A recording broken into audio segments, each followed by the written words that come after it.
We mask and start, Dr. Reddy, now. It's the recording already. Yeah, I'm just trying to. I will shut my camera down for a moment, okay? Welcome to Dr. TSPR show. This is Dr. Tangella Shiva Prasad Reddy alias Dr. TSPR. Namaste, Adab, hello, and a warm welcome to my guest from Sri Lanka. And I think you are all aware of Mr. Mas Yusuf. He is like a journalist and writer like me, always running around. And then we have got veterans in Ranjan D. Silva, who is very popular in India with his first time presentation. Likewise, Ranil Senanayake, and not to forget Thasi Dehlan, who was there in our first show too.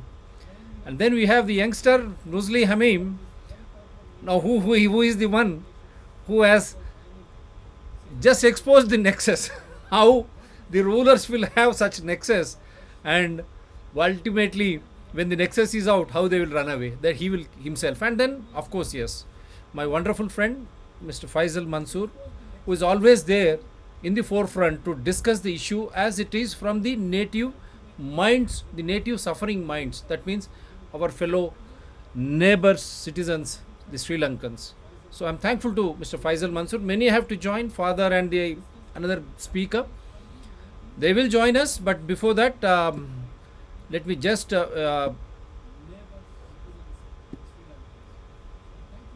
play you some oh goodness. I'm just trying to show what we have received from our netizens here, who have been doing some great work. What is happening in Sri Lanka? Why people are on roads? Not only on roads, what happened to them?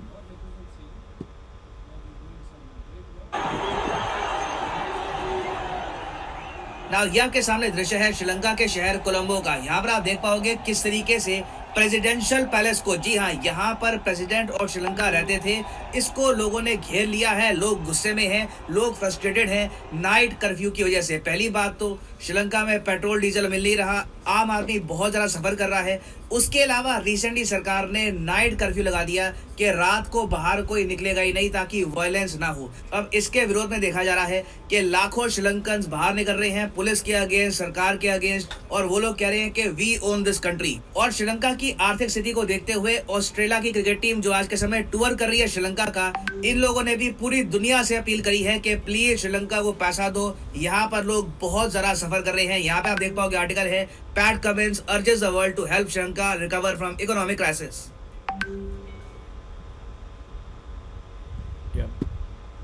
This is what we have received today, and I'll just try to play it again because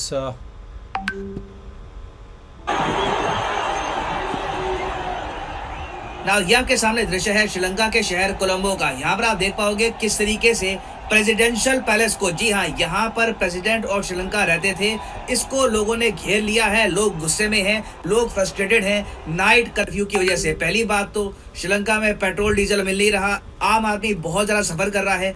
उसके अलावा recently सरकार ने night curfew लगा दिया कि रात को बाहर कोई निकलेगा ही नहीं ताकि वायलेंस ना हो। अब इसके विरोध में देखा जा रहा है कि लाखों श्रीलंकन्स बाहर निकल रहे हैं पुलिस के अगेंस्ट, सरकार के अगेंस्ट, और वो लोग कह रहे हैं कि वी ओन दिस कंट्री। और श्रीलंका की आर्थिक स्थिति को देखते हुए ऑस्ट्रेलिया की क्रिकेट टीम जो आज के समय टूर कर रही है श्रीलंका का, इन लोगों ने भी पूरी दुनिया से अपील करी है कि प्लीज श्रीलंका को पैसा दो, यहाँ पर लोग बहुत ज़्यादा सफ़र कर रहे हैं। यहाँ पे आप देख पाओगे आर्टिकल है, Pat Cummins urges the world to help Sri Lanka recover from economic crisis.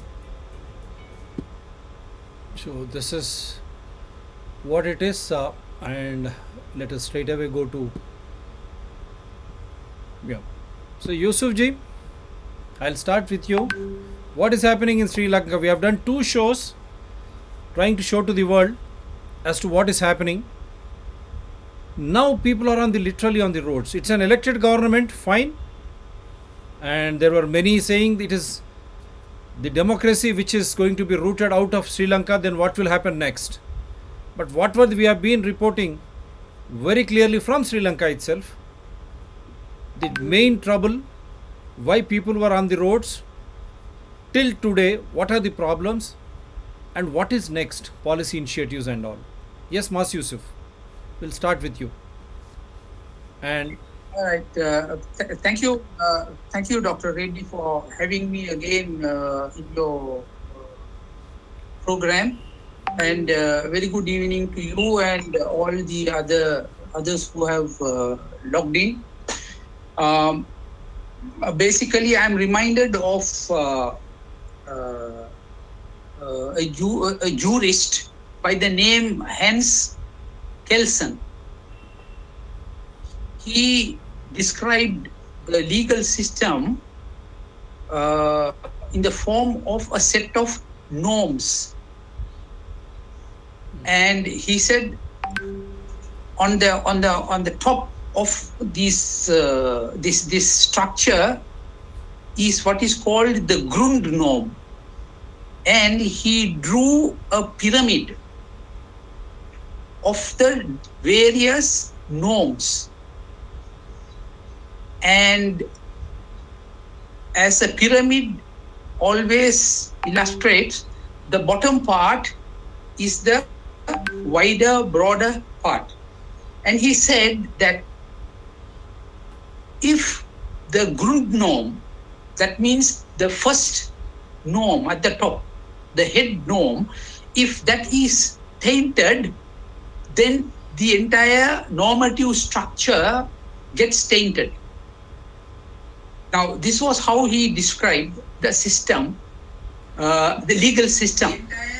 Now, I always think that his description aptly applies to our Sri Lankan situation, where the head of the country is like that tainted Grundnorm, and everything that flowed under him, which formed the broader pyramid structure, also became tainted. Now, what I mean by this is that corruption has been endemic not only in the head of state, but throughout this structure up to the normal peon in the government department. The entire structure of the bureaucracy has been corrupted now. That is the current situation in this country. And that is why we face what we are facing today. How did this come about? It came about because of the concentration of power in one person, who is called the executive president. This overwhelming concentration of power in one person created what is called a sort of democratic dictatorship. Thereby, there was a lack of accountability in those who use power and authority. There was a lack of transparency, and there was even in the parliament a lack in the oversight of the functions of the government. Due to all these lapses, the end result became corruption, waste, and nepotism. So, what the people now are looking for and wanting is what they call a system change.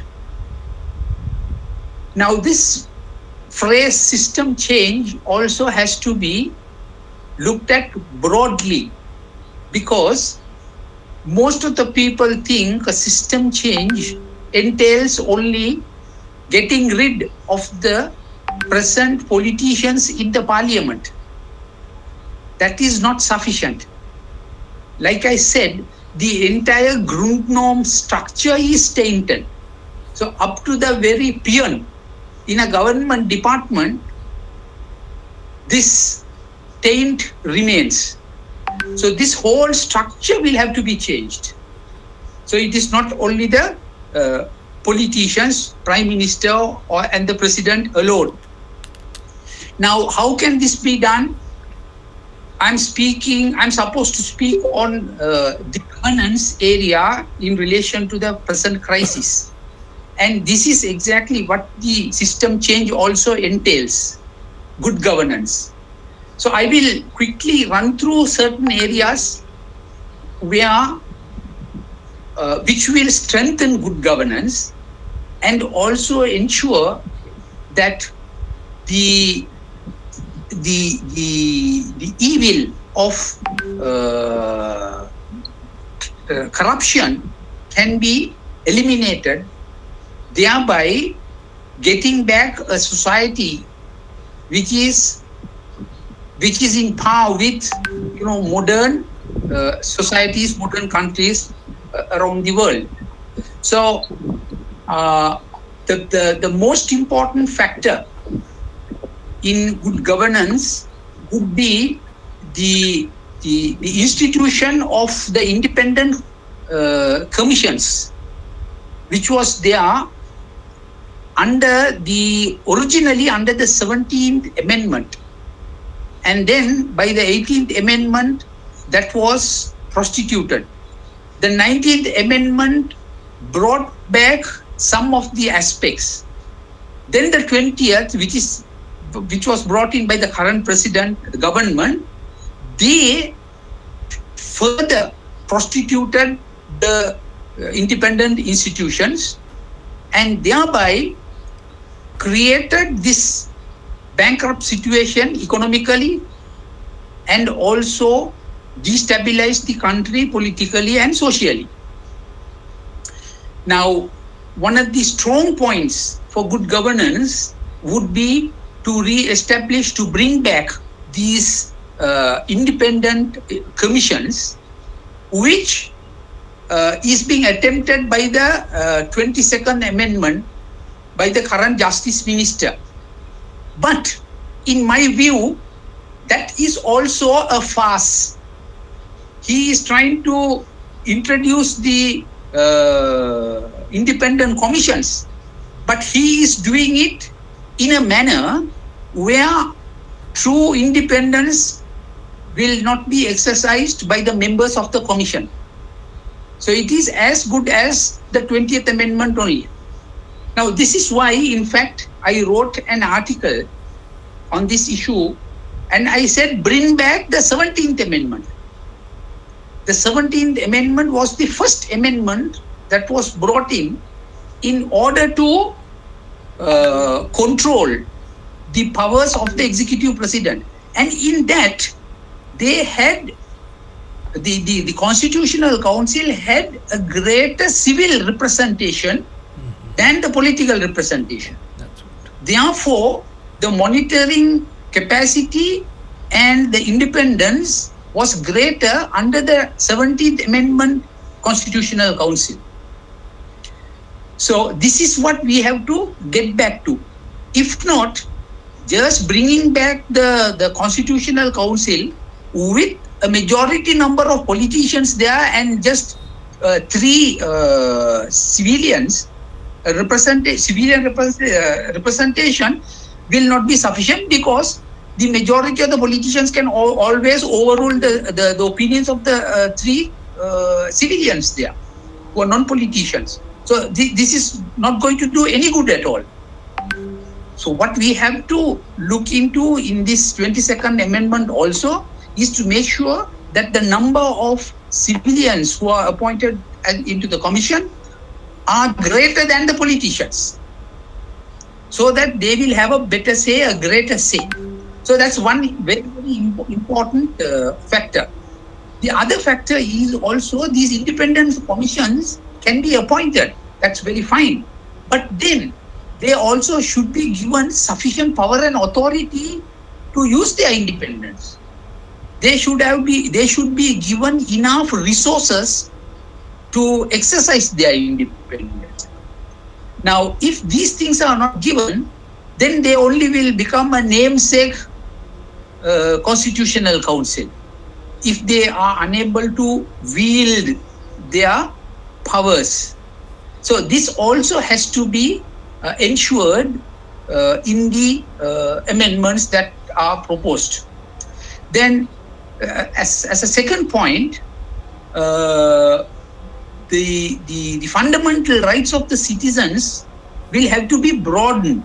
Already we have fundamental rights in our constitution. Comparatively looking at the Indian constitution has a wider fundamental rights, what shall I say, it has provided fairly broad fundamental rights, and comparing the South African one, we are almost like nowhere, because even the South African one is very, very wide and broad. Fundamental rights are available for the citizen. That has to be looked into. Then the other thing is also, as far as governance is concerned, there has to be some mechanisms that have to be established in order to ensure the eradication of corruption, nepotism, and waste.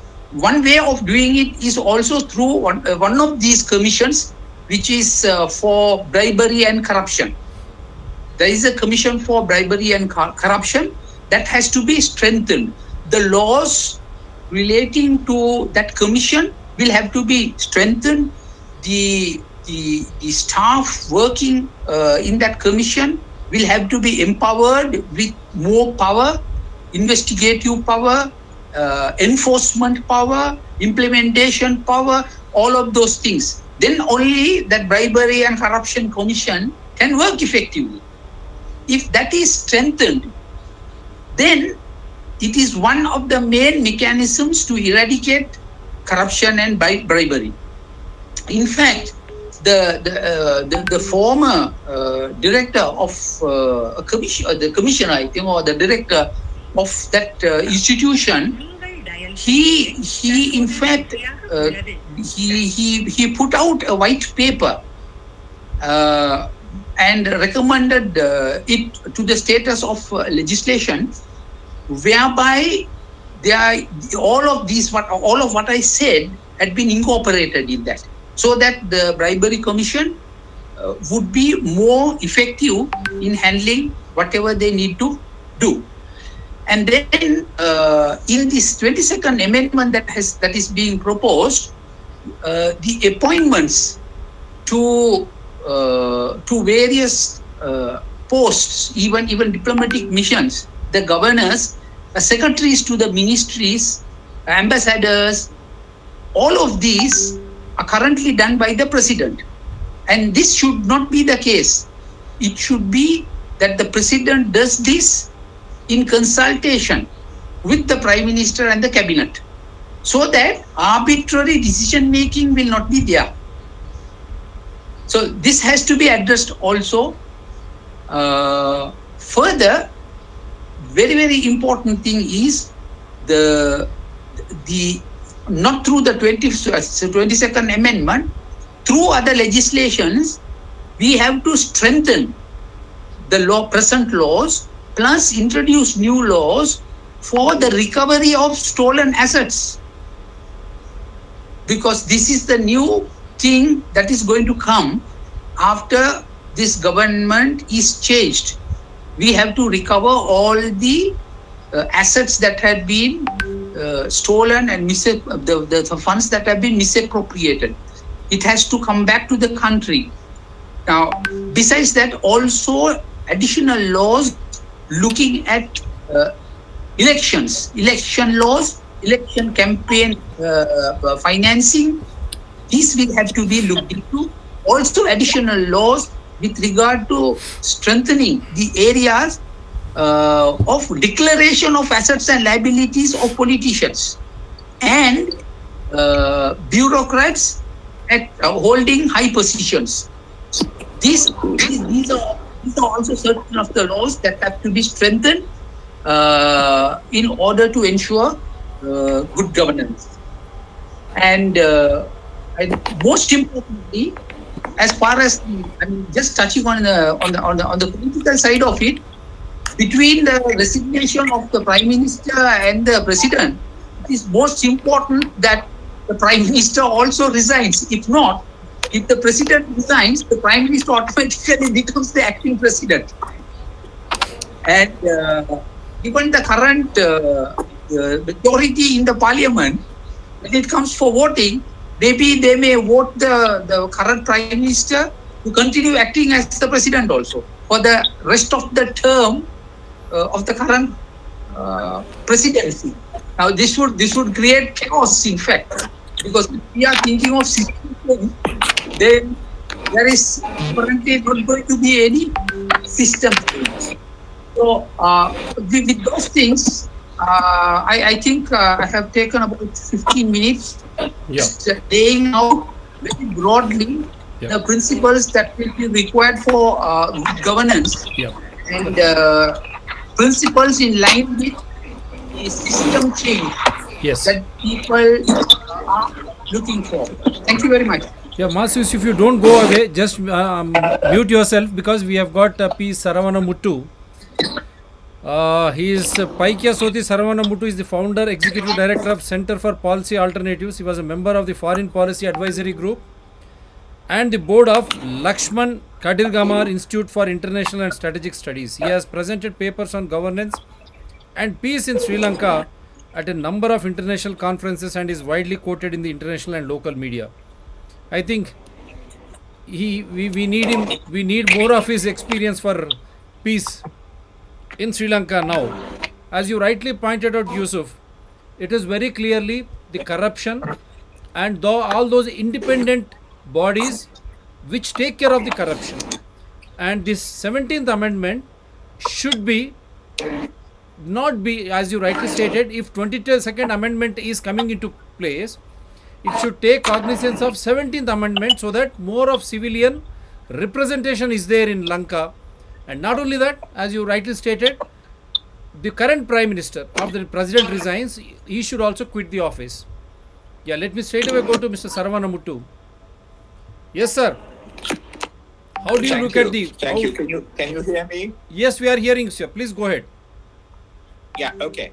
So what we have is your face, Saravana Muttu. Mr. Saravana Muttu, your face. I think you need to come a bit into the camera. Only your eyes are seen. Yeah, this is better. Much better, sir. Please, this way. Okay. Go ahead, sir. Better? Yeah. What we have in Sri Lanka at the present moment is a crisis of governance. It has a political dimension and it has an economic one. But of course, the question is that in order to be able to resolve the economic dimension, we have to ensure political stability, and we have to ensure that the political crisis that we have is resolved.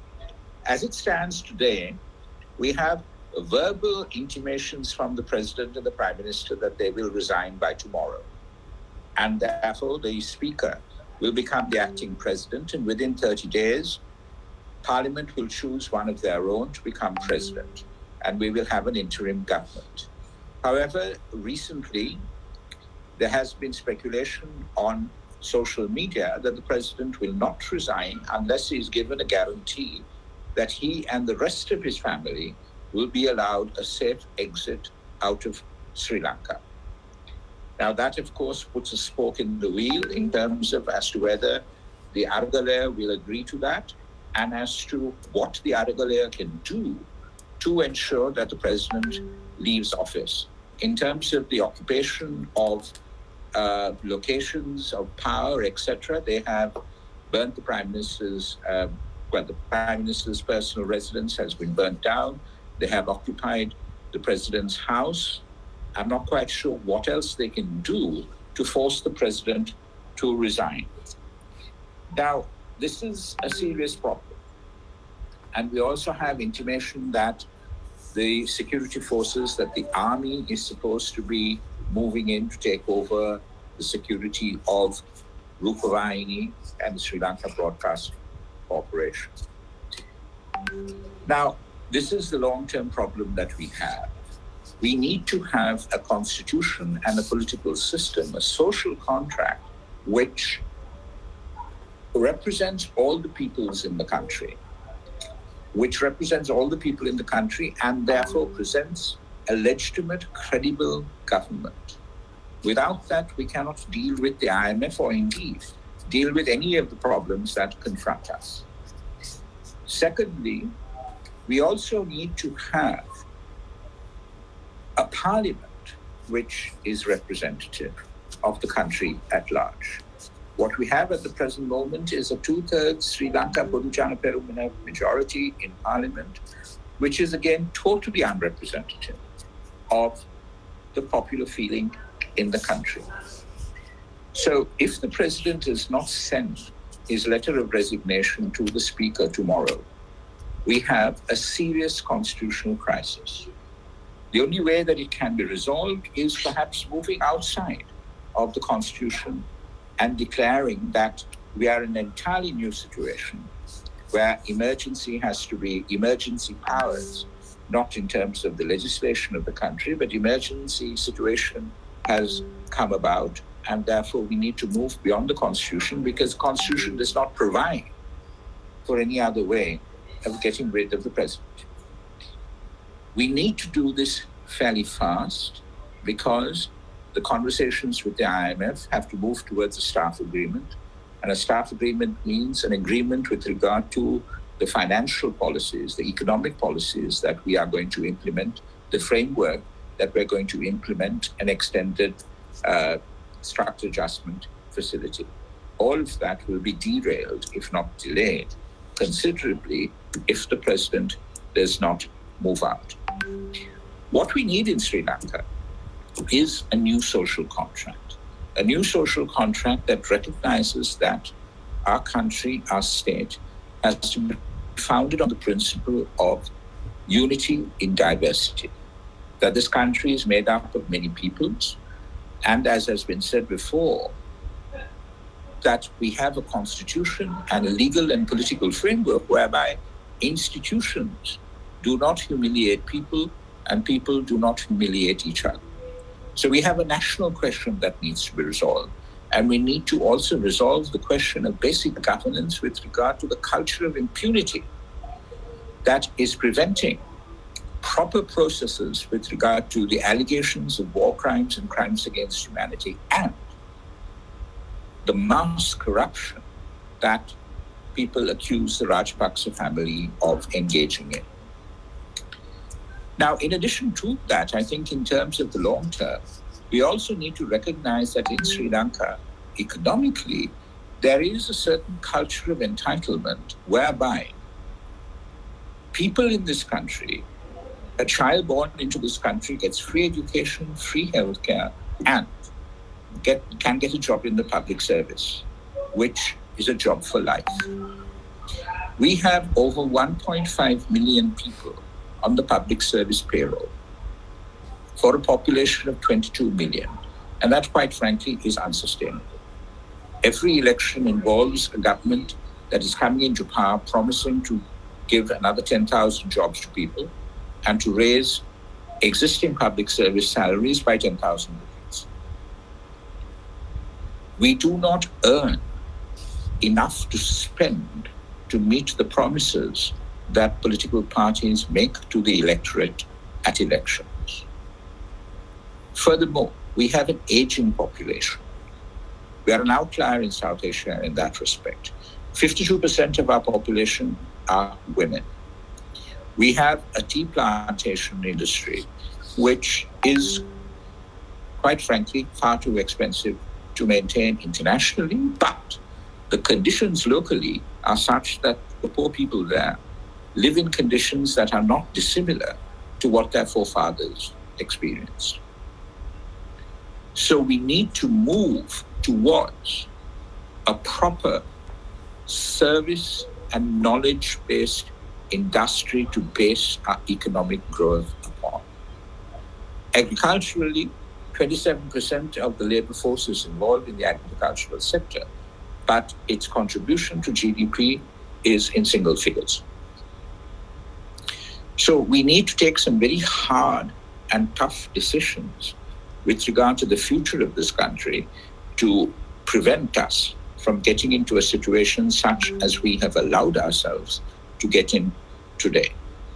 So, the immediate challenge facing us is to get rid of the Rajpaksas.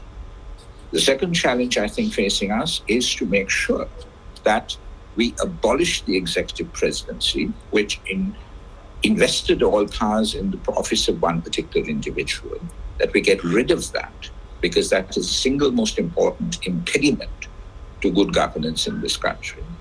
And that we then move to a general election. And at that general election, I hope that those people who have formed the Argalia, who are part of that Argalia, either form political parties and contest that election, or join existing parties, because we need new, invigorating, innovative, fresh ideas to rewrite the social contract that we have in this country. So it's a big ask, it's a major challenge, and we must try to do this without spilling blood, because we have a tradition whereby every 20 years we spill blood and purge our society in one way or the other. We need to avoid that and do this as peacefully and as constructively as possible. Thank you. But Saravanamuttu, there is an elected government in place, but where do you think things have gone wrong? It's a certified election because you are an international figure, it is a certified election. Where did things go wrong? Why did things go wrong? Now, how smooth will be the transition now? See, we have seen the Sri Lankans occupying the presidential palace, burning the private properties. Why? Why the common Sri Lankan is so angry?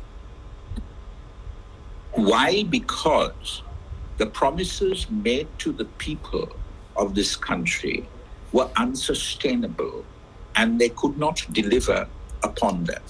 Successive governments have treated the voters of the citizens of this country as voters rather than citizens, and have pampered to them with populist policies and kicked into the future the whole question of who is going to pay for it.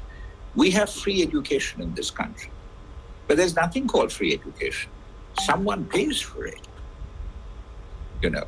So we have had a mismatch between what politicians have offered the people and what the people have expected. And that has now come to a crisis point where the people have said, look, we are the sovereign power. You have to listen to us. You have to take into account what we say. And that paternalistic, narrow vision of politics has got to be got rid of.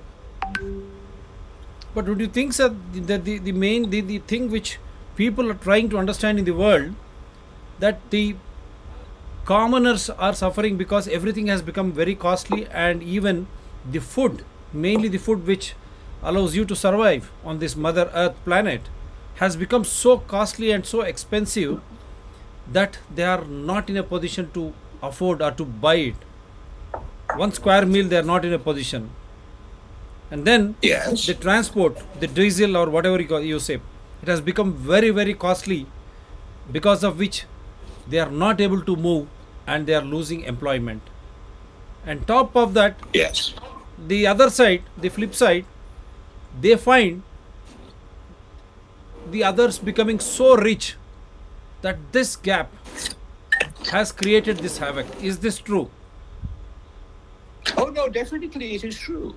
The Rajapaksas, for example, base their legitimacy in this country on people in robes and people in uniform. And beyond that, that basis of people in robes and people in uniform was founded on a pack of lies. Now, the majority community in this country were perfectly willing to accept that and swallow it, hook, line, and sinker. So what we have to do is to maintain a situation where we recognize the diversity in this country. Allow children, for example, in schools. The language policy in Sri Lanka is such that you are immediately segregated in schools. If you take the city of Colombo, there it goes even further. There's a 2-mile radius in which people are allowed to go to school. But every parent wants to send their children to Royal College or Visakha Vidyalaya. That's an invitation to corruption because they get addresses closer to those institutions in order to get their children the best education. So we have to get rid of all of that. And to get rid of all of that, we have to then actually tell the people the truth and recognize that the politicians that we have didn't crawl out from under a stone or drop from the trees. The politicians that we have are amongst us. We are therefore responsible. Yeah, but the majority Sinhalese, and then for that matter, whether it is ethnic communities, are part of Sri Lankan culture, Muslims, Christians, Tamilians. Now, how do you think they are going to gel? Are Sinhalese part of these movements? Are Tamilians, Of Muslims, course. Christians, all the What you entire have- society of Sri Lanka is part what of you this have- movement? What you have in the Aragale is something absolutely unique. You have all the communities in this country, be they ethnic Yeah. or religious. Even the monks, participating. And even that the is monks, even the monks, that- Buddhist monks. Absolutely. And that is why you there see an example of what Sri Lanka could be and should be. What were you doing all this time when you are mortgaging your own land to China? Now they have the sovereign control because the sovereignty is lost. Whenever you are borrowing some money, how is that you are pledging a country's sovereign piece of land, ports and all? How can you do that? That really beats my intelligence.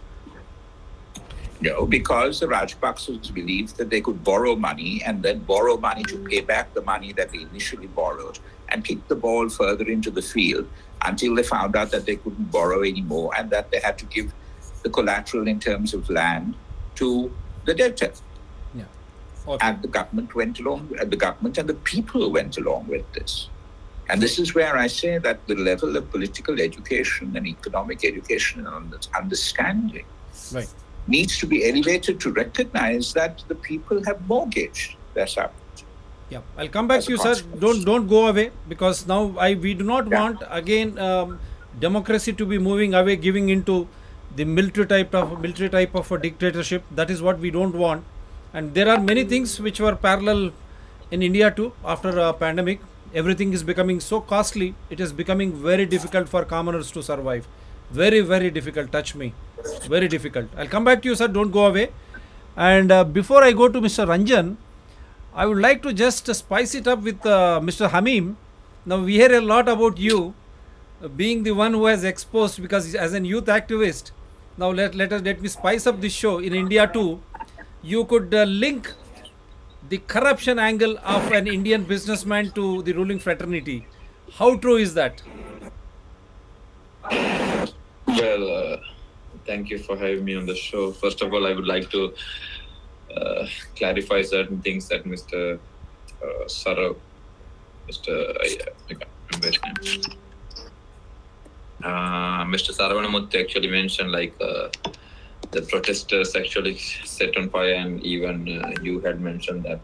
And I actually condone that statement that both of you did, because I was there. I was there in this thing, and we tried. I personally had tried, requested people who were there to stop hitting the car with the rocks, and I tried to go inside to stop the vandalism that was happening. I was pushed away by whoever was inside. This happened to me with another activist who was there. And after that, we did not have any other choice rather than moving away from the house. And another 15 minutes away, the house was set on fire. And currently, we are the news and media channels have been receiving videos that actually the person who set on fire was received and welcomed by the police. So it was, Yes. you might have seen those videos. It was actually on the Twitter and stuff also. So back into your question. So we had different types of, apart from Goldface, we had doing different types of protest, especially you might be interested in the Modi, Adani and the energy deal, right? So we wanted to mention that we were never against energy or renewable energy, because that's the only way forward to this country. Because with fuel prices are skyrocketing and we are lacking of foreign exchange and foreign currency, and we can't be waiting for petrol shipments or diesel shipments, or we can't be waiting the coals, like, which is really harmful for the environment, to produce electricity. So and also with the other one is like we are doing it with the water. So if it's like the summertime, when there is no rain, means no power. So renewable energy is the only way forward. But the way it was done without a tendering process is what we are questioning. Adani is someone who has been, as you might know, you are an Indian. They have done so much worse things in India itself. When I did the protest, and my friends saw the pictures, and my friends saw articles from India, and saying what you did was right, because starting from the farmers' protest, and also what they did in Myanmar and what they did in Australia. So we don't want, we need renewable energy, but we don't want someone like Adani to come into our country. We have already enough problem with Chinese coming into our country. So it has to be, so what we told, we appreciated all the help from India, the credit lines for everything and fuel, and we appreciated it. When we went in front of the Indian embassy to protest, we appreciated it. Then we said we do not want Adani Modi, Gotabe's illicit deal to be passed, because right before that, Sri Lankan government took away the tendering process. I mean, even if it's there, people can question. Even if the tendering process is there, the process is actually not done properly. But at least the system should be there. If you take out the tendering system, you can give tenders to anyone and everyone whenever you want. So that's not right. So that's exactly what happened. They passed a bill and they took the Adanis into give to renewable energy. That's what happened to. So it's a political thing as well, because Adani actually initially came to take the East Terminal, I guess, when Chinese took the West Terminals. Indian government wanted to save and check up on China, so they wanted Adani to bring it, and they took the East Terminal as well. So when they came to East Terminal, they wanted manna. So in order to get the manna soil, they wanted to become start a renewable energy. So Indian government playing a big hand as well in behind this.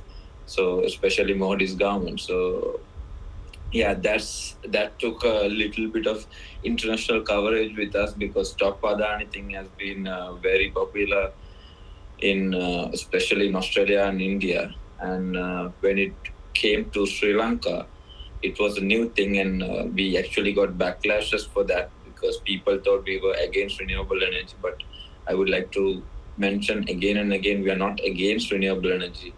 Aragala is not against renewable energy. Aragala is against corruption and people like Adani, because we have had enough of corrupted politicians and corrupted businessmen in this country who doesn't pay taxes and who treats people like robots, right? Yeah. So that's why we are having so much trouble at this point on world also. Because then I'll ask you, Mr. Hamim, let me Yeah. ask you straight away. You mean to say this was not a global transparent tender, renewable energy involving Adani? You mean to say it was given at a No. nominated basis with a prior understanding? There was no tender at all. No, there was no tender at all. Yeah. So that is the corruption which you have exposed. Definitely, any part of the world, we would love to have a transparency in global tendering process when you have your own resources, natural resources. Mind you, natural resource belongs to every citizen of that country, not a few. That has to be borne in mind. All the resources belong to each and every citizen born in that country. So there needs to be a transparency, and that too, when you try to utilize natural resources, it should be in larger public interest. This is what this show has been doing. Faisal is aware. We say, how can you allow individuals to grow bigger than the country? Country means people. How do you allow 2 or 3 individuals to become so big, so rich, neo-rich, that they enter Forbes list? Me and Faisal we were scratching our head. Our finances are going down because of pandemic. All of a sudden, how few individuals start entering into the Forbes list. That is where we said no one should grow beyond the country. The country mean people, the citizens of the country. Yes, Sarvana Muttuji, I think you need to mute yourself. I'll come back to you. Yeah, I'll come back to you, Sarvan Muttuji. Yeah.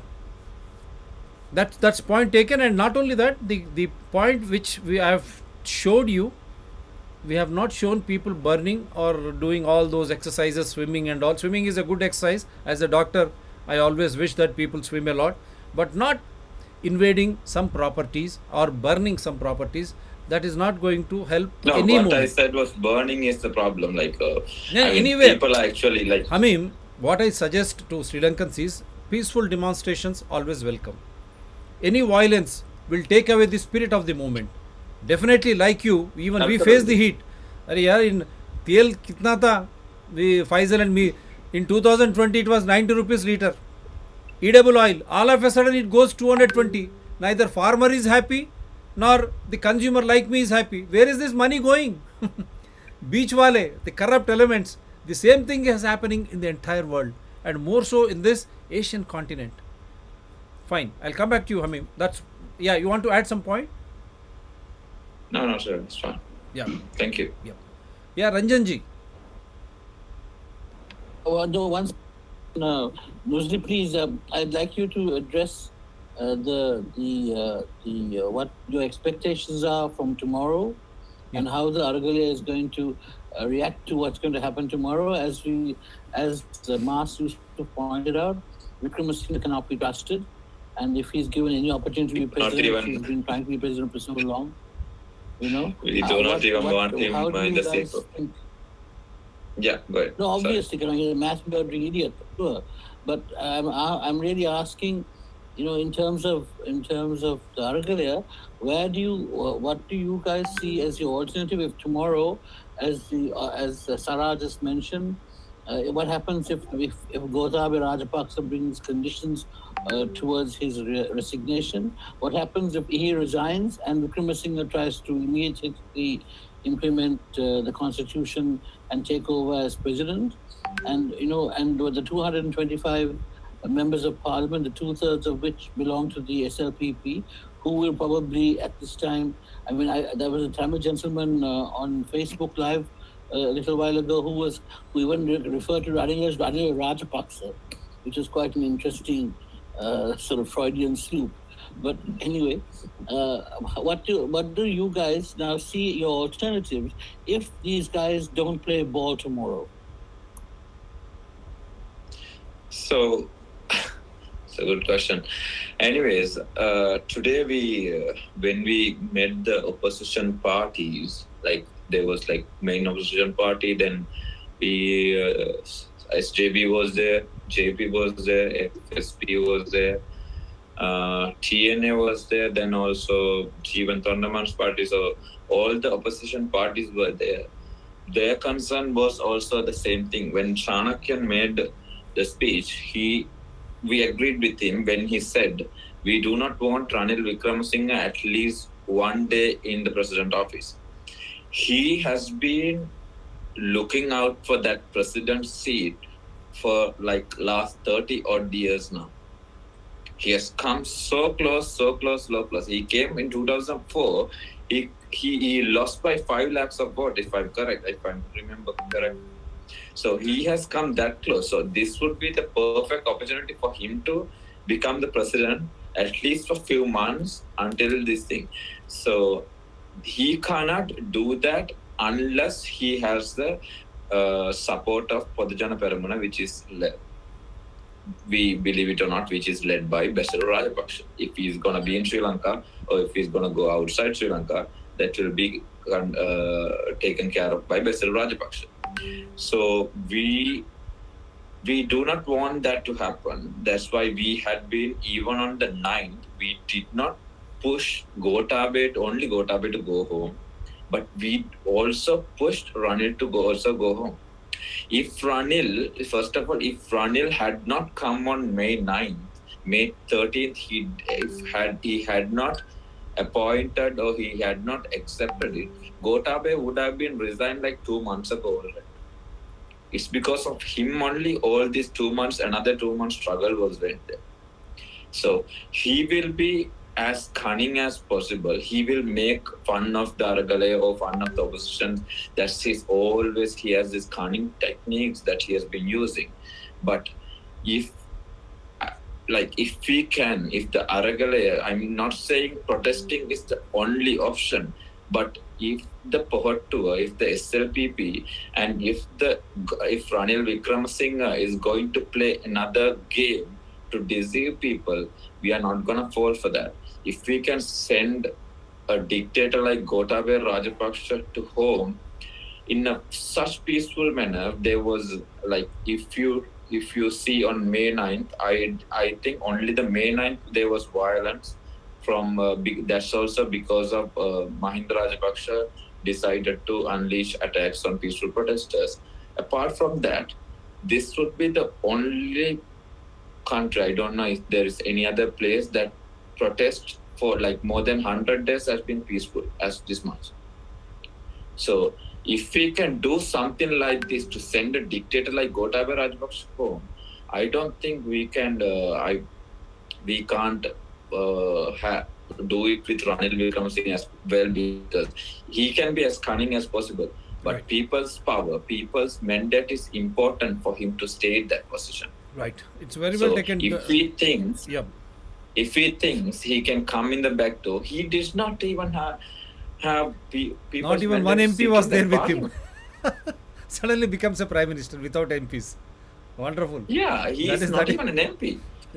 I can And dream he of becoming becomes the something Prime here in Minister, India now and he wants Faisal to too. become the There in Sri president. Lanka. How come is that Making possible? mockery of the. I mean, so Yeah, that's what. I mean, That's let's fine. see if we really want to play that game. I mean, people are ready for that as well. So you mean to say your movement is totally against Rajapaksa family as well as the Ranil Wickramasinghe. So you do not want this present use, setup to be there. Mansoor- Am I right? Mr. Faisal said Ranil is also another Rajapaksa. Yeah. Fine, right. So the entire movement is built up to see that the back of the corrupt elements in Sri Lanka. That's what you mean to say. So there Absolutely. should not be, and there should be a representative government, or you are willing to go for fresh elections. Absolutely. But we are not forcing for a fresh election as soon as possible, because we need to see of the people's side as well. IMF negotiations are important. People will die in the roads, in the queues, more and more. So we can't be just adamant as possible and ask the parliament to go for an election as soon as possible, immediately. Wonderful. So that's exactly why we are saying take out Ranil and Rajapaksas and go for 6 months discussions with IMF and finalize it, then go for an election for both president and parliament. Wonderful. That is a very good humanitarian gesture. I really appreciate as a youthful leader, as an activist who is trying to lead the struggle there in Sri Lanka. That should be the spirit. People should not be allowed to die for want of food or for want of medicines. I really salute, and I really expect that you go in a peaceful way and keep appearing on these shows. And let me remind you, there was a peaceful agitation during pandemic of our farmers, great farmers of India. Don't forget that. 1 year they were there during all the waves. That is what we have been telling Supreme Court of India. Why you have not taken cognizance of the farmers who are there in and around you when the Supreme Court trial on pandemic COVID-19 went on? There was no physical distance, no masks, no vaccinations. That's what we said. What is this COVID-19 pandemic all about? That is how we have been bringing it out to the world. Is it a hoax played on the people of the world? Yes, Ranjanji. How do you look at this scenario? Many policy decisions linking to your agriculture, stating that because of these, the Sri Lankans have given away. Is it true?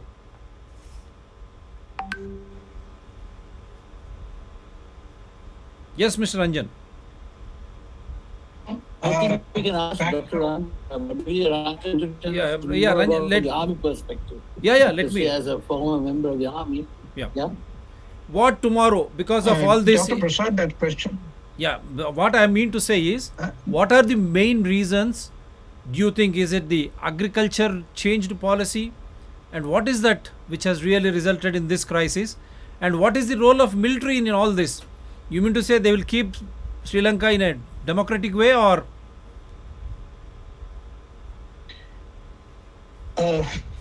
That's a tough question to answer. If you're asking me about the cause, the spark that started this crisis, are you asking me whether it is the agriculture, the fertilizer issue? Yes. Is that right? Yeah. I think that might be considered the last straw that broke the camel's back in a way. There was a lot of issues piling up and a lot of dissatisfaction building up. That I think was the fatal mistake of the then of President Gotabaya. And secondly, you're asking me how the military will react. Are you asking me that? Yeah. Is that right? Yes, that's right. That's right.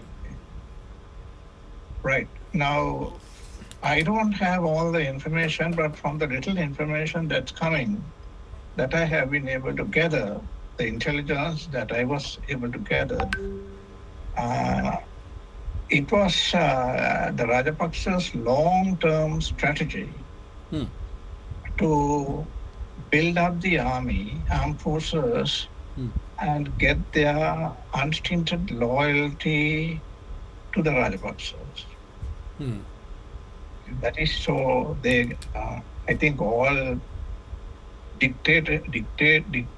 people who are inclined towards establishing dictatorship, they do this. Marcos did it. Pinochet did it in Chile. Almost everybody who is that way inclined, who are not democratically inclined, they want to be despotic. And so the first thing they do is to build up their stronghold in the armed forces. But unfortunately, things didn't go the way he planned.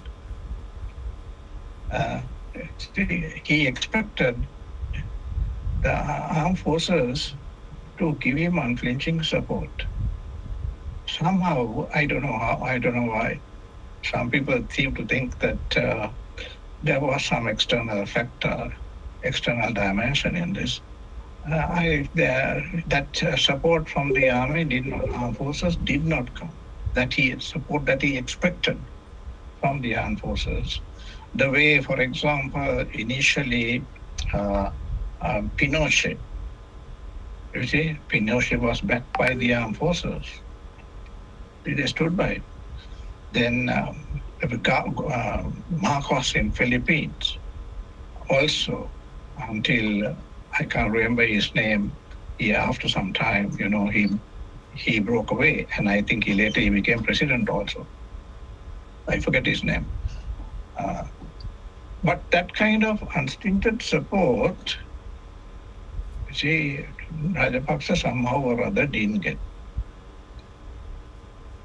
I think there are many reasons for that, many factors that could have brought about that situation.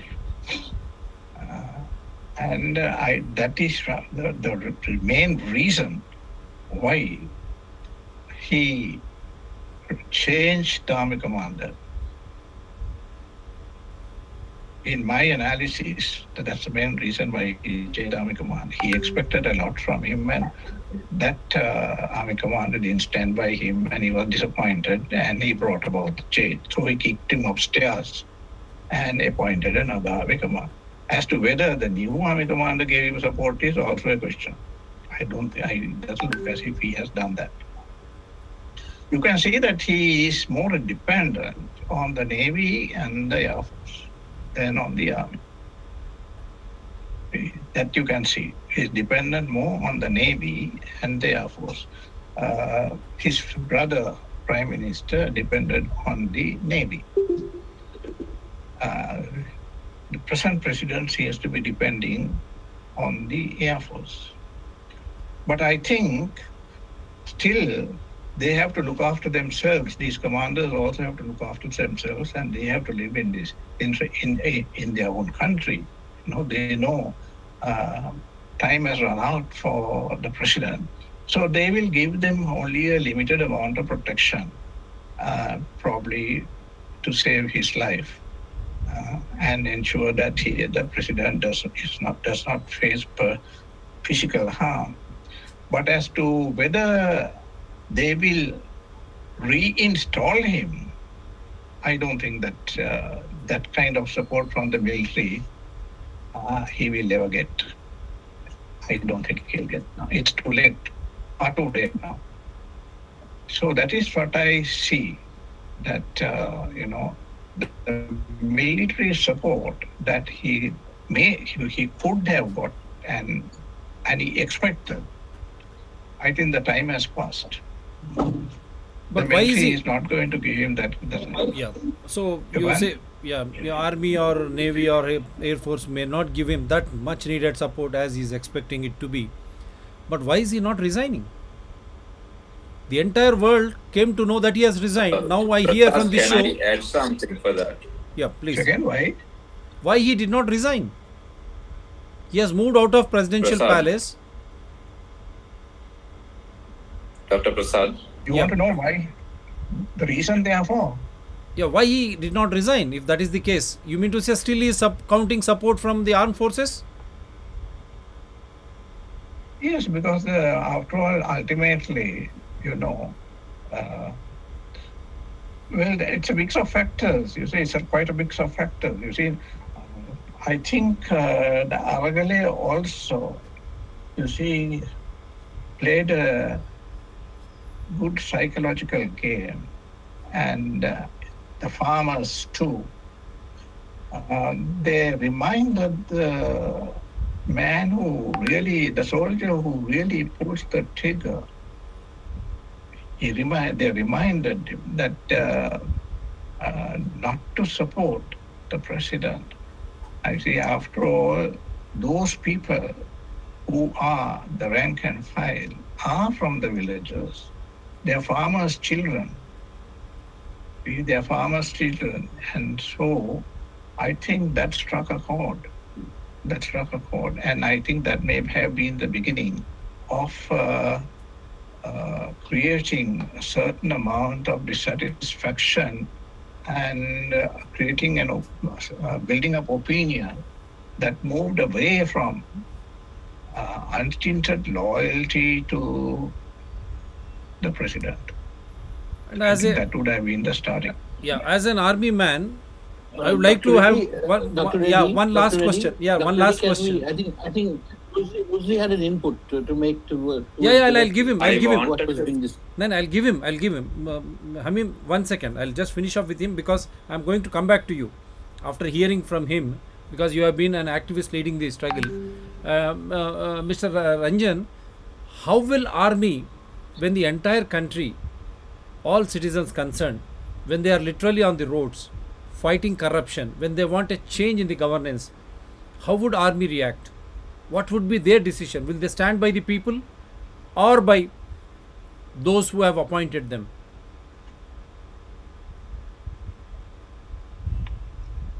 Yes, sir. I think finally, don't forget the army in Sri Lanka, all governments were elected by the people. Unlike in Pakistan, unlike in Burma, you see, they were all elected by the people. The army never created governments in Sri Lanka. So it's all, and what that boils down from my point of view is that ultimately the fault lies with the people. If we have bankrupt today, and if Sri Lanka has failed, and it has failed, Sri Lanka has failed. It's a failed state. Sri Lanka is bankrupt. Let's face it. I may not like it, we may not like it, but that's a fact that we have to face. Right. Who is to blame finally? The people who elected all these governments. Okay. You see, not the military. We have to take the blame. Paul, dear Brutus, lies not in thy stars, but in thyself. You see, this is a quality, a humility that we never imbibed into our culture. This is an educational failure in our character. If we don't have the ability to face the mistakes that we make and correct ourselves, it's always the other person's fault. You see, India's fault, America's fault, Russia's fault, China's fault, but never our fault. Yeah. Or the Tamil man's fault, or the Christian's fault, Muslim's fault. You see, never our fault. See, this is the great, I see this as one of the greatest shortcomings in our national character. And this is the root cause. Root cause. You see, I can see in America, in England, people are apologizing. Japan is another Buddhist country, you see, and see the difference. You see, they have a great sense of shame. You see, how many people have committed suicide for when they get caught for wrongdoing. But in Sri Lanka, they get promoted now. They become president, they become prime minister. You see, no sense of shame at all. You see, what we are lacking most is in our national character, which we should have built from our school days. Wonderful. This is the root cause of our disaster. I only hope the Argalia addresses this issue and start from in schools. You see, and from the kindergarten, teach the children what is good, what is bad, what is right, what is wrong. Right. See, and there is nothing wrong in admitting if you make a mistake and say I'm sorry and correct yourself. Wonderful. We simply don't have that character. You know, and I may go a little further and say this. I have taken part in umpteen number of seminars. There are Buddhist monks who come for. I'm saying this boldly. See, this matter came up at one of the seminars, and this monk is saying, you know, we don't say sorry. We don't say sorry. We never say sorry. Can you imagine? He said that. We don't. We have other ways, but we don't apologize and we don't say sorry. So that's it. So this is the result. This is the result. See, the national character. Yes, Hamim, you wanted to intervene with your inputs. It's the national character which is missing. That is why the people are literally on the roads suffering. Before I go to... No, it's... Yeah, please. Yeah, it was about Mr. Ranjan De Silva said, absolutely, like, Army did not get the orders. Army did not get the orders. That's what we saw from the front force when we were in the front. They did everything that they could possibly. They tear gas, even the police and STF or the army. They started tear gassing, they put the water, pressurized water. They tried to talk to the people. They shoot in the air, but that's all. But from what we hear, I might be wrong. Shavendra Silva want to become the next president. He want to at least sit for the presidential election.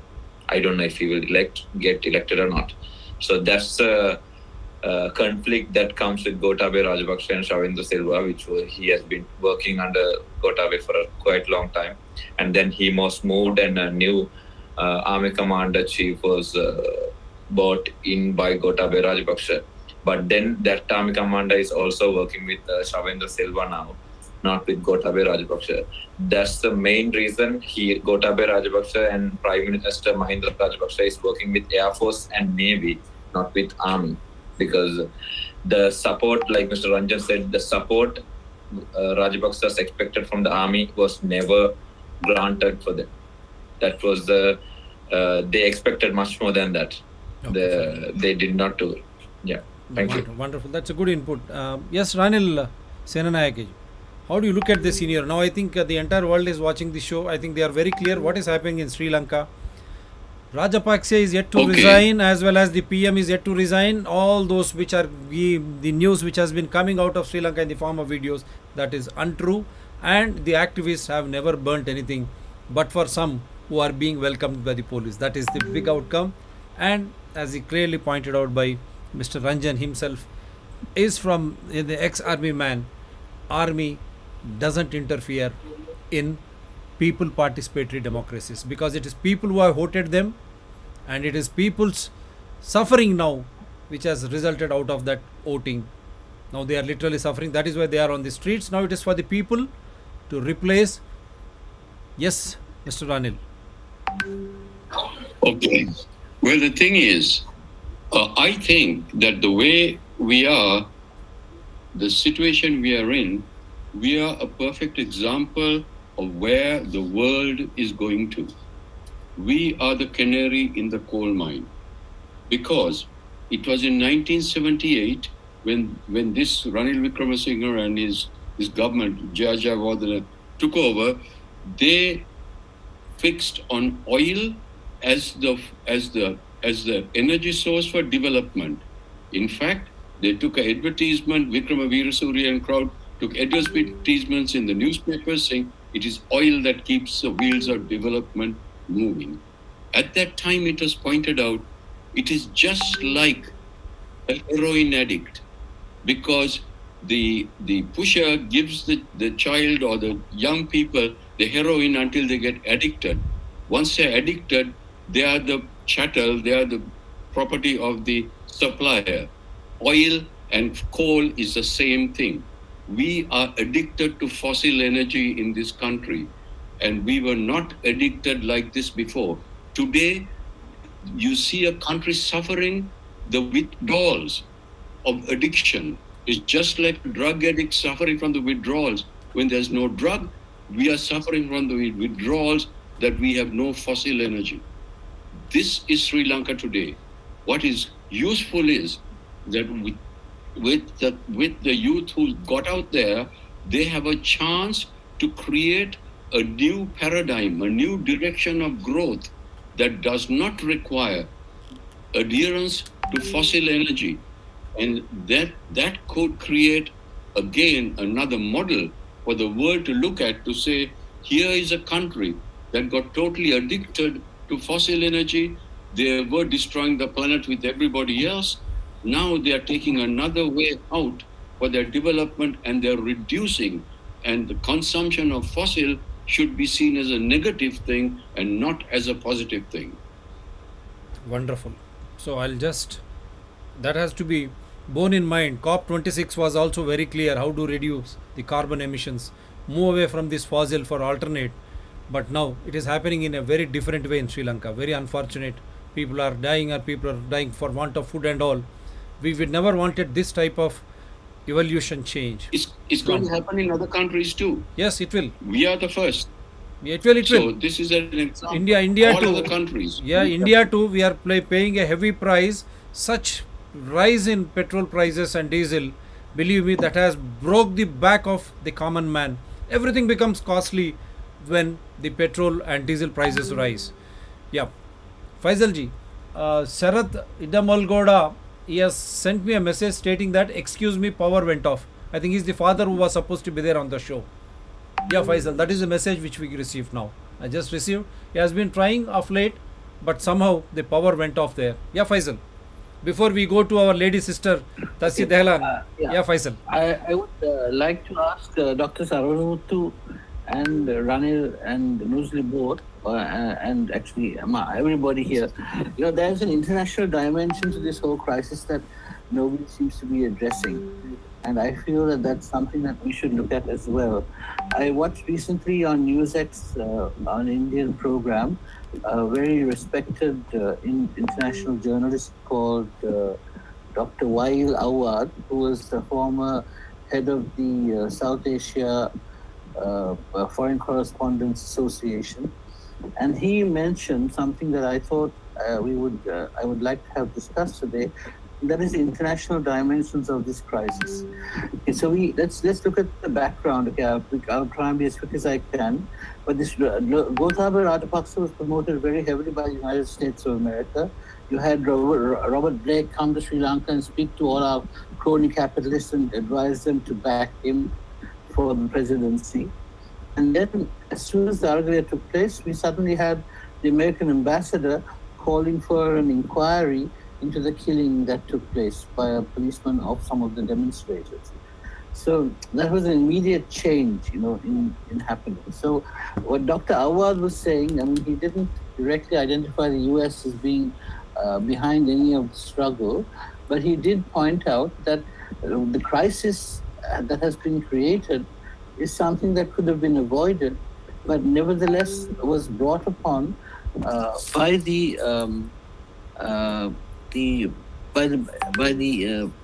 iniquitous, by the bad political, by the bad economic policies of the government that they had almost handpicked for the job.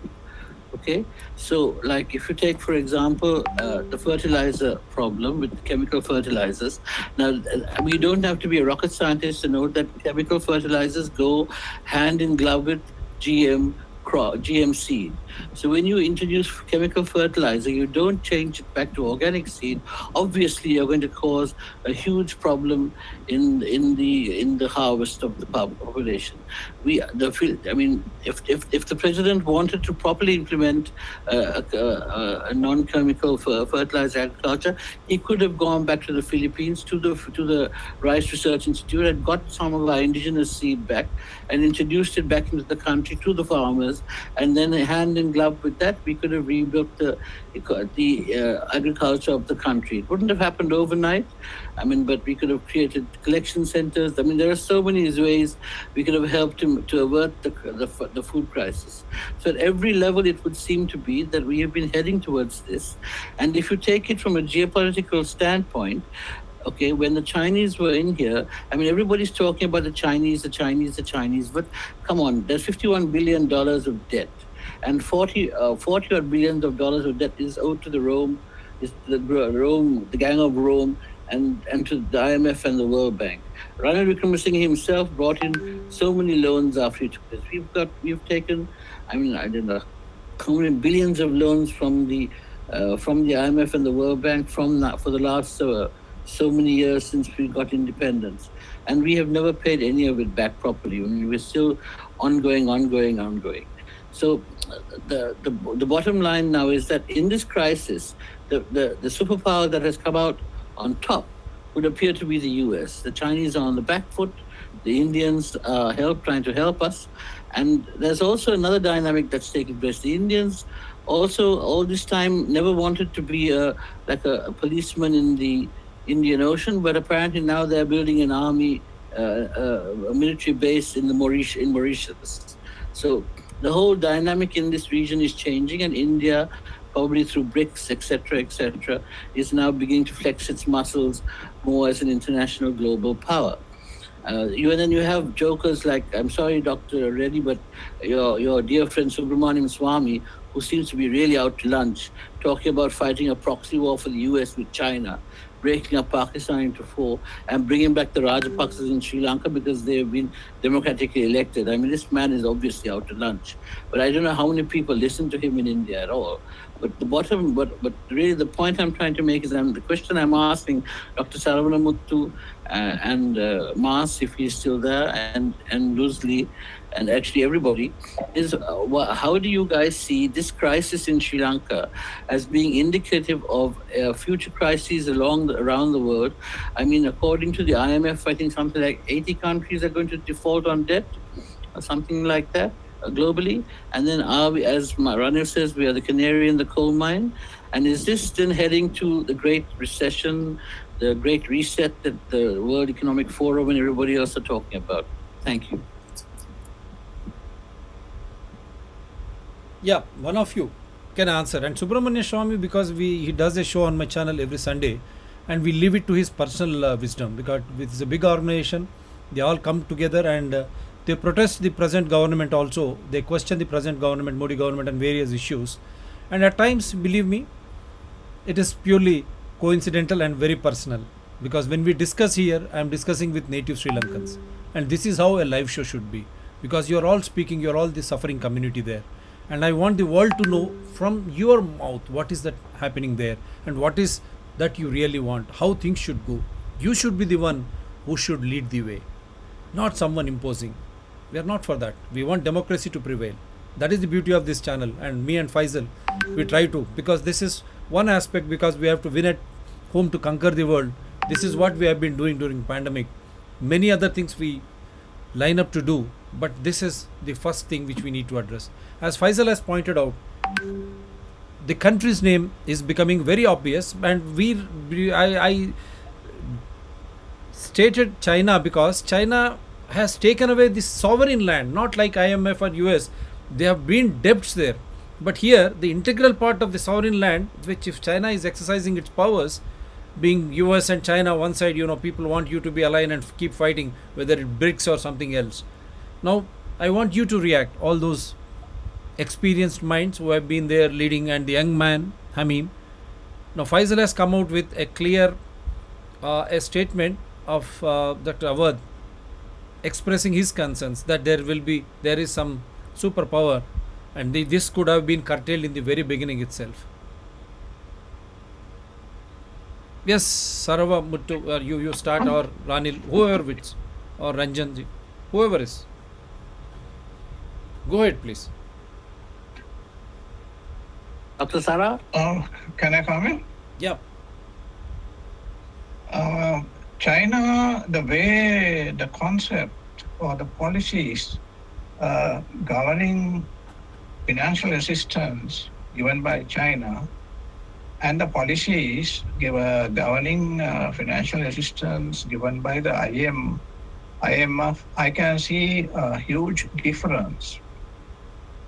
The intention of when IMF gives assistance, its intention is to strengthen self-government. I'm not talking about history. See, I don't know how IMF behaved 50 years ago. I'm not talking about that. I'm talking about IMF today. IMF is interested in strengthening a country's ability to govern itself. Whereas China, the motives are very different from what I can see. They gave money, and our own experience, they loan money, and when we can't pay, they say, okay, then give a piece of your real estate, some harbor or an airport or some asset like that. That seems to be the approach. And this seems to be the experience of not only Sri Lanka. You see, a lot of countries are having this. Ecuador is another country, is facing a similar experience. Then some countries, Zambia. Then some other countries in Africa. See, so they are more imperialistic in their designs.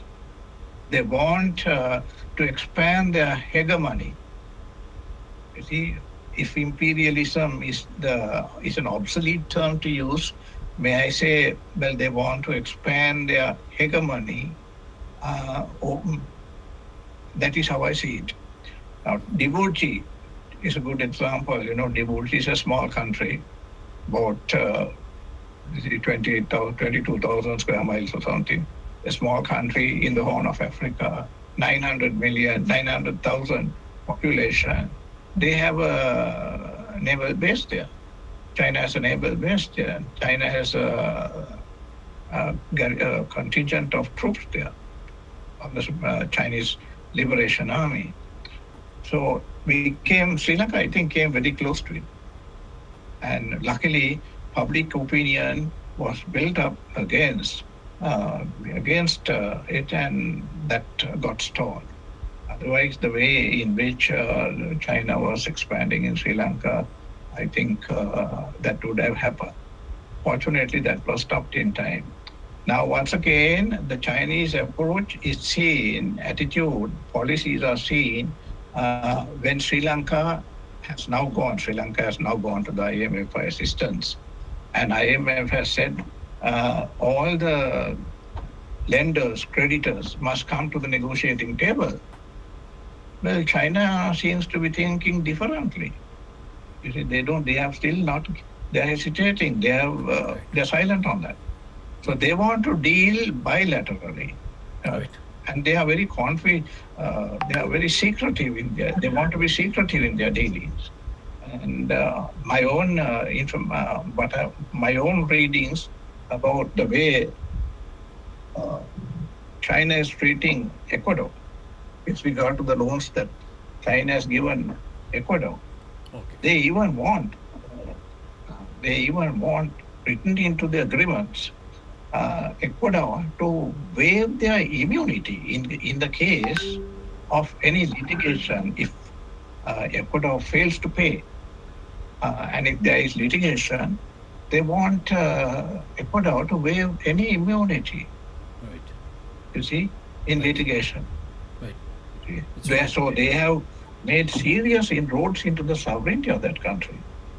Right. IMF doesn't insist on such conditions when they give loans.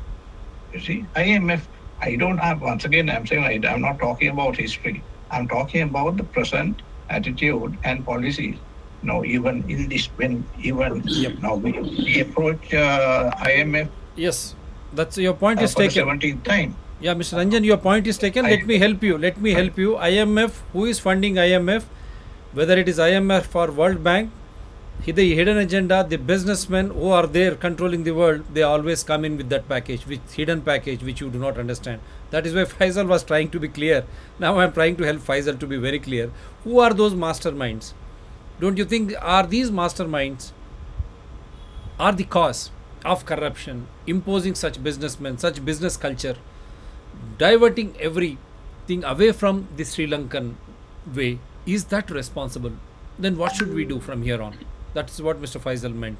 That's what Dr. Awad was trying to comment.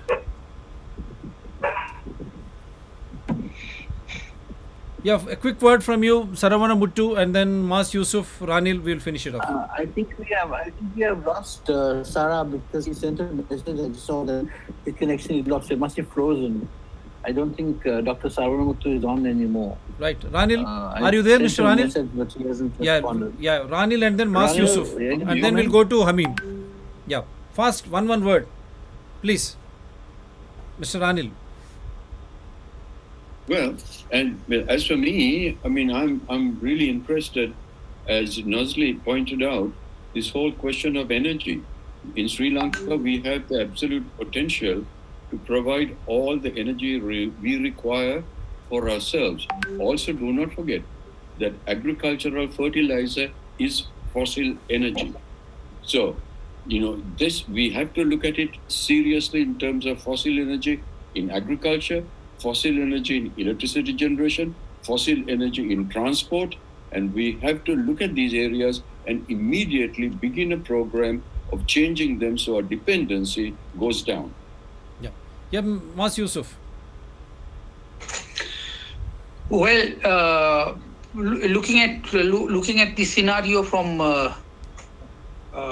the legal side, political governance aspect, I only wish that the Prime Minister resigns and the President also goes away, and there is a smooth transition of power without any bloodshed or violence. And whoever comes in the form of an interim government, they need to pledge. Yeah. That they will bring in mechanisms that will strengthen good governance in the country. Wonderful. That's it. Wonderful. Yeah, Mr. Hamim, before I go to Faisal to wind up, what is that, as an activist, what is the immediate things which you want from this? I just... Yeah, Faisal, go ahead. Go ahead, Faisal. Faisal, go ahead. Faisal, go ahead. 1 second, Hamim. Let Faisal make his point. Yeah. No, so really, my point is that we're looking at this from the Sri Lankan perspective is one aspect. We are a failed state. We are broke. We have all these issues that we have to do locally. But there is also an international dimension to this, and this is the global superpower dimension that is taking place. We have BRICS, that is Brazil, Russia, India, China, South Africa. We have a new banking mechanism that BRICS is supposed to bring into place. We have made approaches to the BRICS Development Bank for some kind of funding. I'm not certain where that has happened at the moment. But we also have to face a problem, which is that our government has been consistently saying that we are in a transition to a services-based economy. Right. You know, and when most of our country, as I think it was Mars who pointed out, most of our country are fishers and farmers, traditional fishers and farmers. Right. So who are we representing here? Whose aspirations are we trying to fulfill? And Right. where does democracy end and begin? If the ordinary people of the country can't be left alone to just carry on the lives that they want to lead. Also, we have policy, this for the last 20 years at least, we've had something called a physical policy plan, which is talking about urbanizing the country into 5 or 6 megacities. Whereas we have now it has been demonstrated absolutely that the urbanization policies of these governments have failed. I don't live in a city. I live in the boondocks. I live in a rural community, and I can say, as somebody said to us before, it's only the people who eat processed foods who are starving. Those of us who pick from our garden and cook what we have to eat, we're not starving. We're not facing the same problems that the urban people are facing. We are much more secure within ourselves than the urbanites are. So this whole process of urbanization of Sri Lanka, to me, and the physical policy plan to 2030, 2050 has absolutely failed. So we should be now looking towards sorting ourselves out in terms of ensuring that our fishers and farmers have a substantial basis in which to carry on providing for our people, because it's not just food that they provide. They are the cultural founding of this country. If we lose our fishers and farmers, we're going to lose the very fabric of our society. So this is what we should be safeguarding. And this is what we should be looking for, because without them, we will have no culture at all. You can talk Sinhala culture, you can call it Tamil culture, Moor culture, any culture you want. But without the fishers and farmers, we will have nothing. And if we don't move very quickly to safeguard those people, I mean, forget about the cities. They won't last for a minute, because cities are in any event inherently parasitic. Right. They require to be fed. Right. They require things.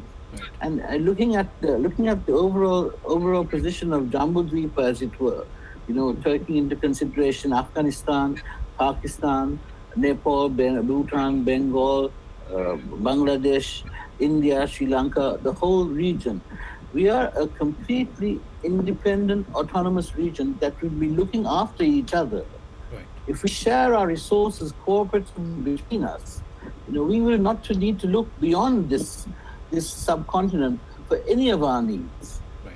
Wonderful. So I don't know why we aren't redeveloping SARC. I don't know why the globe is not developing the non-aligned movement again. Right. And these are the things that we have to be looking at, to look to the future for humanity, not just Sri Lanka. Wonderful. Thank you. I'm sorry if I went on a bit long. No. That's a very good point, because it's a valid point, Hamim. And then we'll go to our only women representative on this channel today. Dehlanji, I want you to finish it off before we say bye. Yes, Hamim, very valid point Faisal has stated. Our recognition, that is our strength. Absolutely. Before we blame it on other countries, USA, India, or China, or Japan, or anyone, we need to blame it on ourselves. Me, or any of the Sri Lankans who voted for this regime and previous regimes. Yeah. Because they didn't come and hold our neck to take loans. We went for them. Our politicians went for them, and we sell our lands, which we could have used for our betterment. Right. But now we can't even repay the money that we have taken. So it's our fault. And like you said, there are superpowers behind these IMFs or World Banks and stuff. But do we have another option right now to feed our people? No, absolutely not. So we have no other option other than going for that. But that doesn't mean we need to accept everything. For a certain time period, we need to go. And also, this should be the last time we are going for IMF. We have gone 17 times before. This is the 18th time we are going. So this would be the last time we should be going. And after that, we should be self-sufficient to do our own things. Like Pfizer said, we have so much resources. We have renewable energy which we can export itself. We can do so much things, and we are not doing. So we need to be able to do things that we should be able to export things so that we can be self-sufficient, and we do not take loans anymore and or help of IMF. That's it. Thank you. Wonderful. Yep. Tasi Delanji, I want you to conclude, because you are a mother. Thank you very much. You are a mother, Thank you, Dr. suffering woman, and you have seen all this because we started with you in the first episode, the first live show from Sri Lanka directly, and you were very pessimistic, and the way things were going on, you are almost literally into tears. Now, how do you look at this scenario? What is that you really want Sri Lanka to be? You know, Dr. Reddy, when I think back to the very first show we did, the situation in Sri Lanka was not even nearly as bad as it is now. You know, we had to sit in queues for hours just to get 9,000 rupees worth of petrol, which is 16 liters. Imagine, 16 liters. Some people are sitting for 4 or 5 days to get 16 liters of petrol. I mean, it is a crime. It is just so sad to see the state of our country right now. You go to the supermarkets, the shelves are empty. There's nothing to buy anymore. You know, even if you have the money, there's nothing to buy. It's really, really sad. A few months ago, a loaf of bread was 60 rupees. It is now nearly 200 rupees. You know, when you think how much our country has declined just in a few months. And as we said it well, we actually have to blame ourselves because we had the warning signs. There were people like, I know Dr. Sarvanamuthu has warned before. There are so many people who have given us these warning signs. We did nothing about it. And then we have politicians who can take us out of this crisis. I seriously think we have some high caliber people who are capable of taking us out of this quagmire. But they're not given the chance to even come forward, give us their plans or do anything about it because they are being suppressed by the current regime.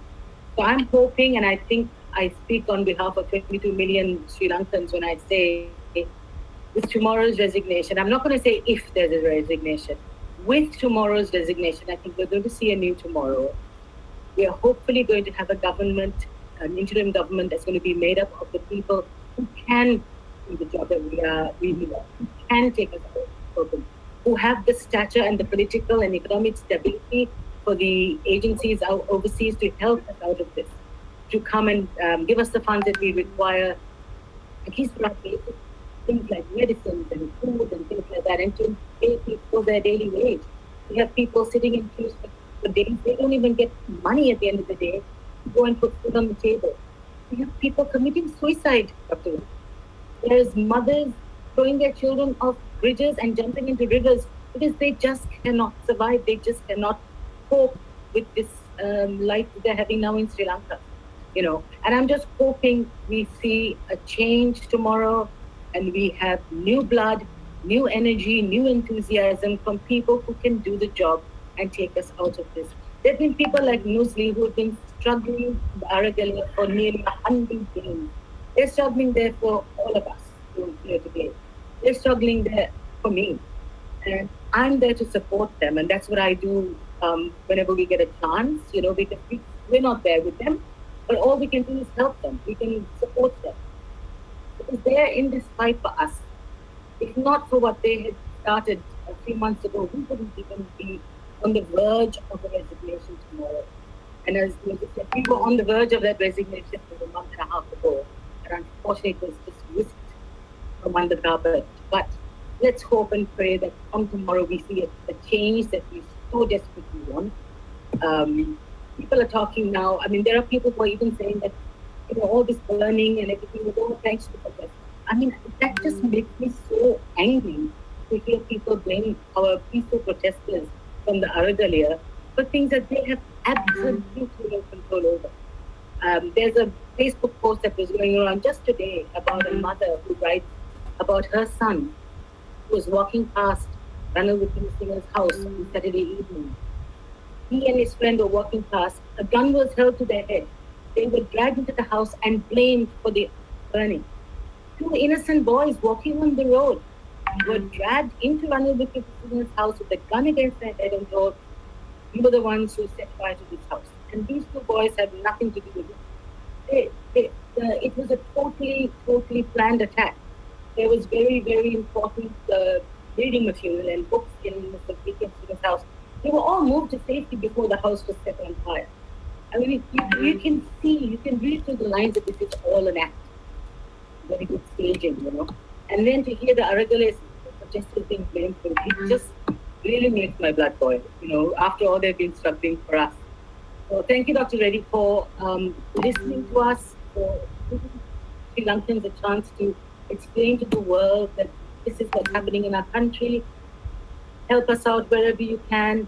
And thanks to India for the support that they have given us through their credit lines and all of that. And to everybody else on this panel, I have learned so much from all of you gentlemen today. And thank you so much for enlightening all of us today with your insights and your wealth of knowledge. Thank you so much. Wonderful. It's pathetic to hear that mothers are committing suicides. They're jumping into rivers. Very pathetic state. At least now I hope those who are not resigning come forward. Let us all be humane now. Let us save Sri Lanka. As pointed out by Mr. Faisal, they are on the rural side of Sri Lanka and they have got enough food because they have been growing something in their own gardens. So this is from where you can learn. You can have your own food. You can create your own food. You need not be on the roads. Take cue from such experiences in Sri Lanka itself. At the same time, the cultural integrity of the country is more important.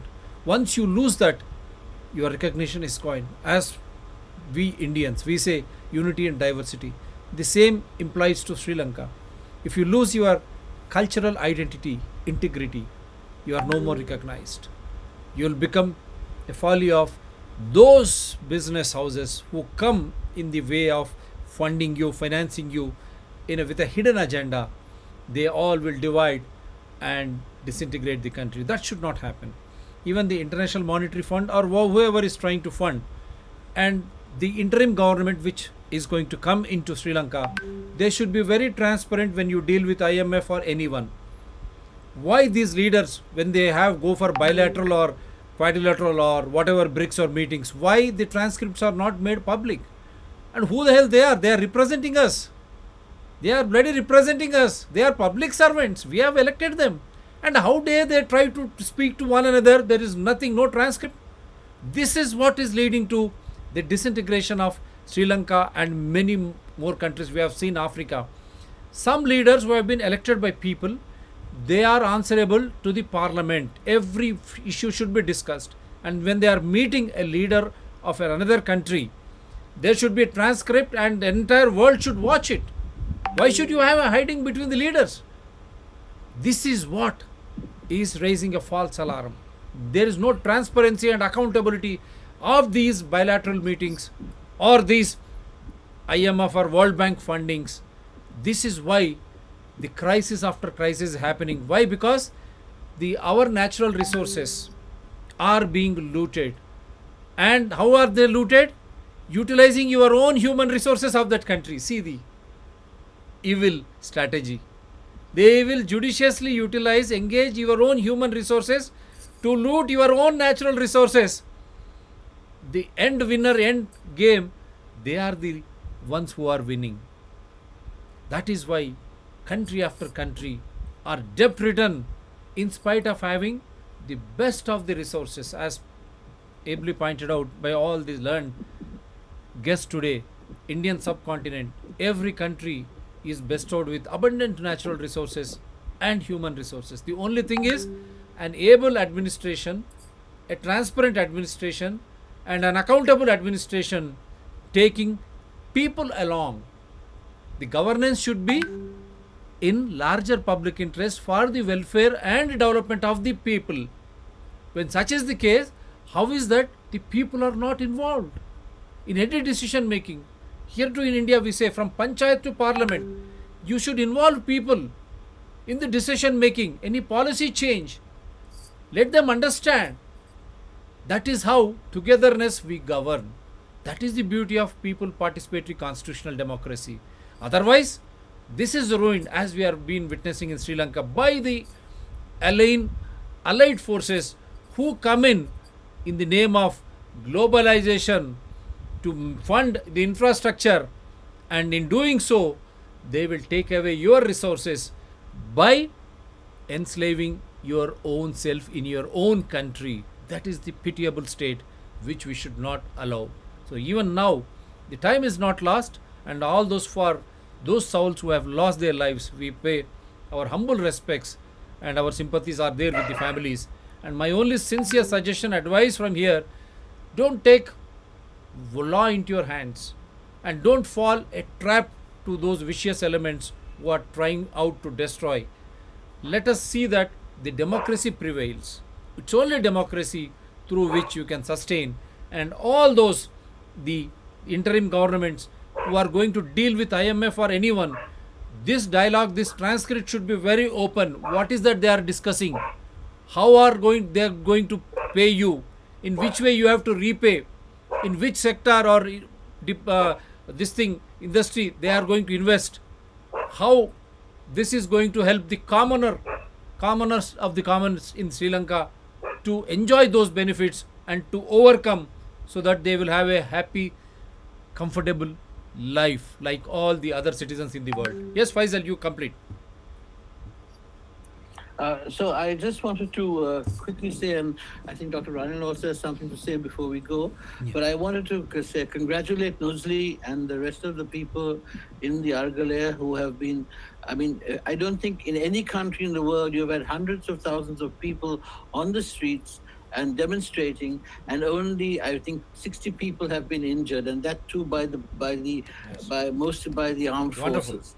So I think Sri Lanka has set an example for the rest of the world. Nuzli, hats off to you guys. Much respect from all of us. You guys have changed the dynamic of political protest in this country. We have been a nation who have been thrashed and thrashed and thrashed.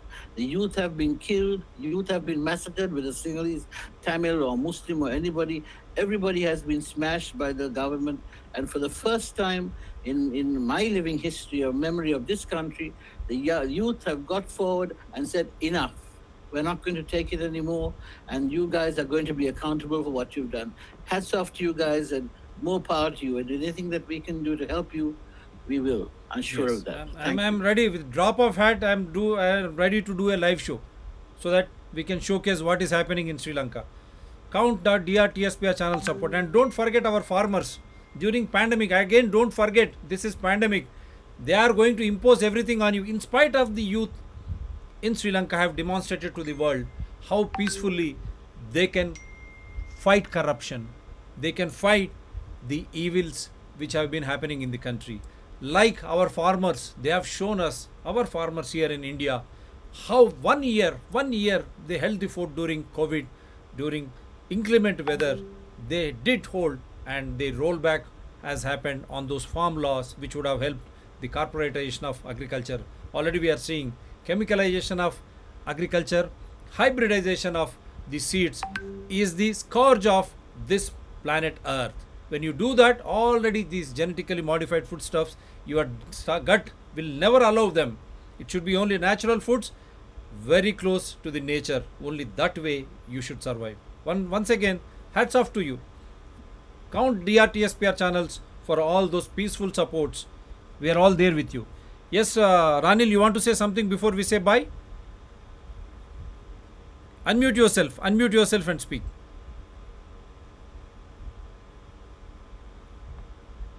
Unmute yourself. Oh, okay. Yep. Yeah, no, I done that. Yeah, that's fine. what I said was we have to create a new way because we are addicted. You know, in Sinhalese, there is a term and it's getting popular. It's a question we ask, and that is Samvardhanaya Krodaya Vadikirimada, which means is development the increasing of desire and grasping? Because if it is, to a Buddhist nation, the Buddha has said the only consequence of Krodaya is pain and suffering. And that is where we are today. We have accepted greed and grasping as development. We have gone on this road wanting more and more and more. One is not enough. We need two, we need three, creating more and more desire, because without the desire, there is no turnover in the banks and the economy is not moving, right? When we know as a nation that desire, the creation of desire brings pain and suffering, are we surprised? Wonderful. Before It's I time say, we realize who we are and what we should be doing. yeah, it should be people who should win, not 2 or 3 individuals who should enter Forbes list. Lest this is what is going to happen. And when before I say bye, let me remind you of our father of the nation, Gandhiji's ultimate statement. He said the world, the mother earth, the nature has given everything for everyone in need, not in greed. This should be borne in mind. And don't forget, we are not the last ones. Our children, their children have to survive. So it is our responsibility to see that you don't exhaust these resources for your own selfish deeds. This is what I say. Thank you very, very much. God bless you all. Hope you will come out of this crisis soon. And this Sri Lankan crisis will be an eye-opener for the entire world, to start with for the Indian subcontinent. So God bless you all. Take care. And how do you greet in Sri Lanka? Last time you taught me. I forgot that. I born, are you born? I born. I born. Are you born? Are you born? Good night from here. Take Are you care. born? Are you born? Good night from here. This is what night. from DRTSPR channels tonight. Bye and good night, sir. Good night. God bless you.